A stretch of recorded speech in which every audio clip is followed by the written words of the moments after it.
जिथं हिरवगार आहे तिथं खूप छान दिसत आहे।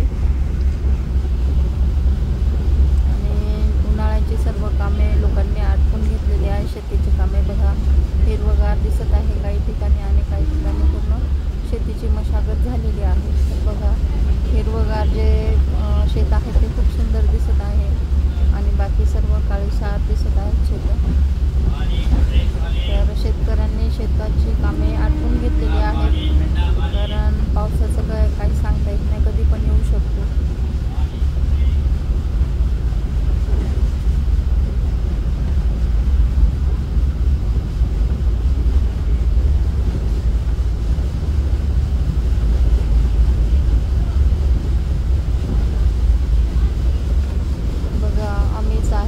आहे अमृतसर गाडीने, तर तुम्हाला मी दाखवत आहे हा जंगलातला नजारा।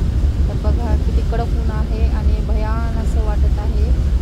जसं पावसाळ्यामध्ये हिरवगार असल्यामुळे आपल्याला खूप मन असं प्रसन्न होते, तसंच उन्हाळ्याच्या दिवसामध्ये बघा किती भयान वाटते। तर प्रत्येकाने पावसाळ्यामध्ये एकतरी झाड लावायला पाहिजे। आपण जन्माला आलो तर आपल्या नावाचं एकतरी झाड या पृथ्वीवर लावून जायलाच पाहिजे, जेणेकरून आपल्याला त्या झाडाच्या नावाने तरी ओळखतील की याने हे झाड लावलेलं आहे म्हणून। तर सर्व माझ्या दादांना ताईंना एक नम्र विनंती आहे की त्यांनी या पावसाळ्यामध्ये एकतरी झाड लावायलाच पाहिजे। तर बघा, तुम्हीच बघा, जिथं हिरवगार आहे किती छान वाटत आहे आणि जिथं काळभोर आहे, जिथं झाड एकही झाड नाही तिथं कसं वाटत आहे, धक्का असं वाटते एकदम। तर बघा किती छान असं हिरवं दिसलं की मन तृप्त होते। तर बघा नजारा बघा किती छान दिसत आहे, लांब दूरवर असं हिरवगार दिसत आहे।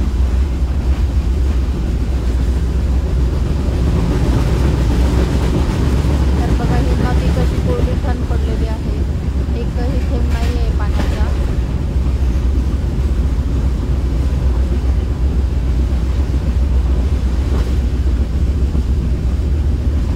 आणि हा आहे उन्हाळी भुईमूग।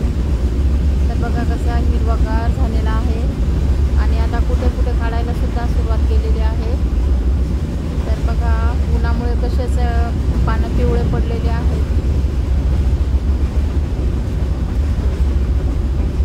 तर एवढं भयानक ऊन आहे, माणूस इथे उन्हामुळे परेशान होतो तर तो तर भाजीपाला आहे,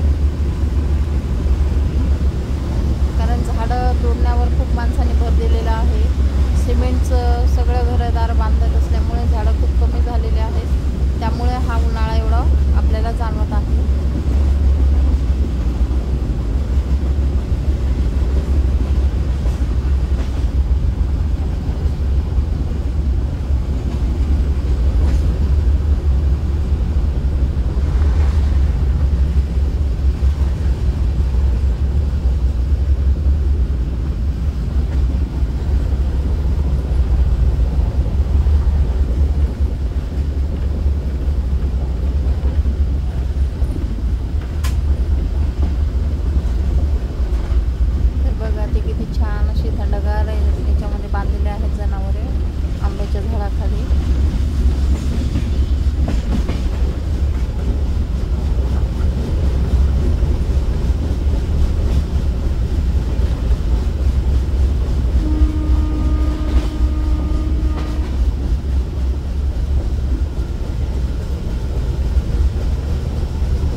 सोसाव्या लागत आहे या सिमेंटच्या रस्त्यामुळे. बघा इथं आहे थोडंसं पाणी, खूप वेळानंतर पाणी दिसलं मला आणि खूप निसर्गरम्य